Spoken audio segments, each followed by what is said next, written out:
छतरपुर जिले के राजनगर में कांग्रेस पार्षद सलमान खान की हत्या के मामले में पुलिस ने बीजेपी सहित 21 लोगों पर धारा 302 एवं अन्य सुसंगत धाराओं में मामला दर्ज कर लिया था। भाजपा प्रत्याशी अरविंद पटेरिया ने घटना पर सोशल मीडिया पर जारी बयान भी किया है। वहां पर मौत पर कांग्रेस प्रत्याशी द्वारा गंदी राजनीति की जा रही है।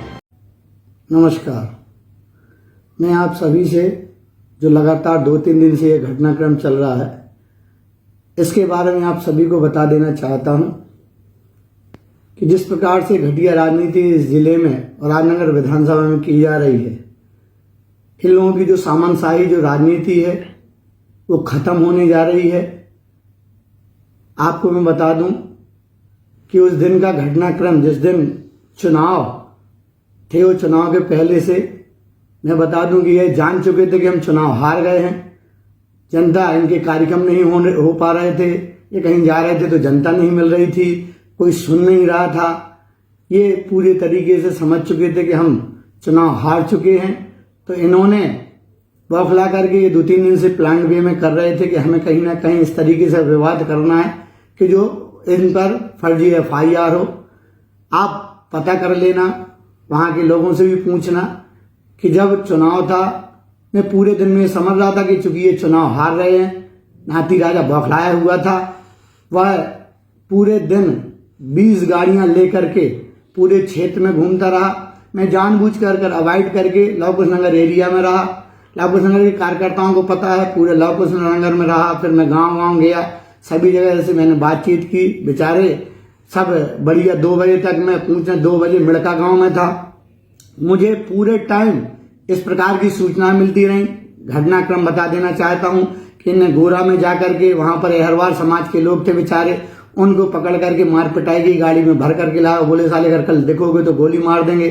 उसके बाद रानी साहब स्वयं पता कर लें, नए गांव गई 10 गाड़ियों के साथ। वहां पर लोगों को, कुशवाहा समाज के लोगों को धमकाया। वहां पर राय समाज के लोग थे, खंगार समाज के लोग थे, उनको धमकाया कि अगर कल दिखे तो फिर गोली मार देंगे।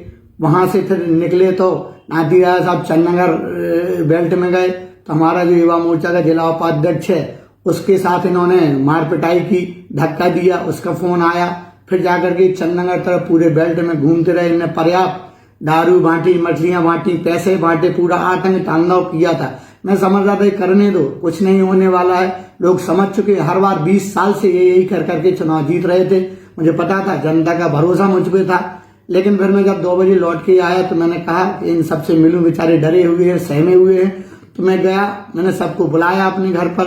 हाँ, 5-6 गाड़ियां लेकर के मैं गया। तो मैंने सोचा कि यहाँ बमीठा होते हुए, चंदनगर होते हुए, मैं सूरजपुरा होते हुए यहाँ से अपने घर आ जाऊंगा तो लोगों को, बेचारों को, इनको एक ढांढस बनेगा। मैं गया, मैं सबके साथ में लिया। मैं जाकर के चंदनगर में केवल 2 मिनट रुका और मैंने सबसे बातचीत की। वहां पर हमारे कार्यकर्ता आ गए। उसके बाद मैंने कहा कि चलो जाओ, सो अपने अपने घर, और सुबह से पोलिंग बूथ पर पहुंचना है। ये सारे लोग अपने अपने पोलिंग बूथ पर सुबह पहुंचने के लिए चले गए। हम लोग ऐसे जाकर के सूरजपुरा टोरिया होते हुए यहाँ रनीफाल और पहाड़ी के बीच में उस साइड से इनको सूचना लग गई थी। एक व्यक्ति पीछे हमारी गाड़ी लगा दी गई थी चंदनगर से, जो कि अमर दादा लिखा है उसकी गाड़ी में, अमर सिंह राजपूत पीछे लगा और उसने लोकेशन दे दी कि इस साइड से गाड़ियां आ रही हैं। रात को 2 बजे सीधे इस तरफ से रनीफाल रोड पे, यहां से सत्ती की मड़िया से गाड़ियां, लगभग 10-15 गाड़ियां, नाती राजा का काफिला, जो कि पूरे दिन से जो लड़के नशा किए हुए घूम रहे थे, लाठी डंडे होंगे तलवार लेकर के, वो वहां पर जाकर के रनीफाल रोड पर जंगल में उन्होंने गाड़ियां, सामने से मुझे दिख गई गाड़ियां आ रही हैं। तो मैंने सोचा कि भाई हम प्रचार कर रहे हैं, ये बगल से निकल जाएंगे। लेकिन ये आए, इन्होंने एक गाड़ी हमारे बगल से निकली, जो सत्या बुंदेला, उसने बगल से गाड़ी निकाल ली। तो एक वहां से जो नाती राजा के आगे जो गाड़ी लगी थी, मैं ये घटना कोई भी झूठ नहीं बोलूंगा, मैं इतना घटिया नहीं है जिस तरीके से ये केवल लाश पर राजनीति कर रहे हैं।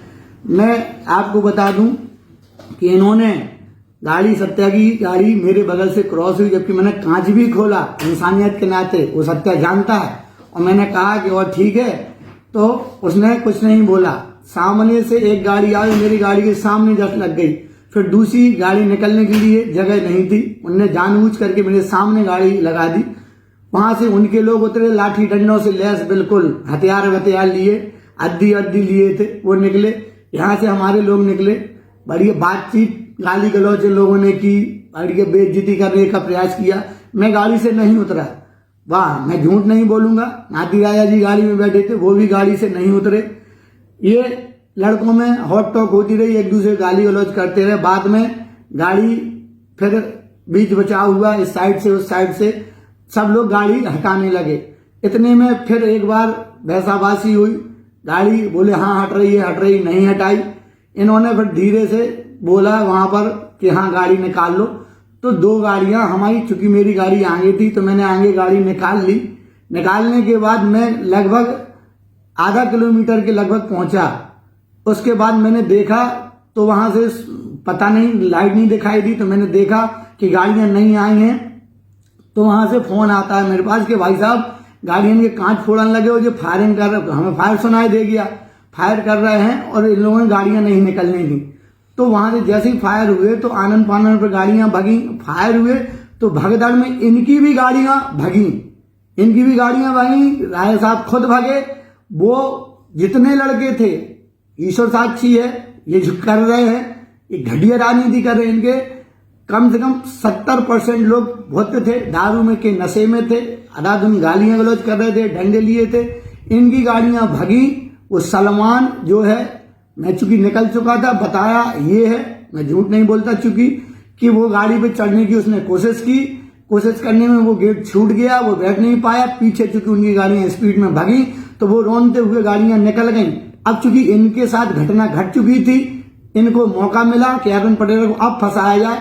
तो इन्होंने जब 1 घंटे बाद इसके साक्षी जो ये घटनाएं घटी, सबकी सब मैंने सूचना थानेदार को दी, एसडीओपी की दी।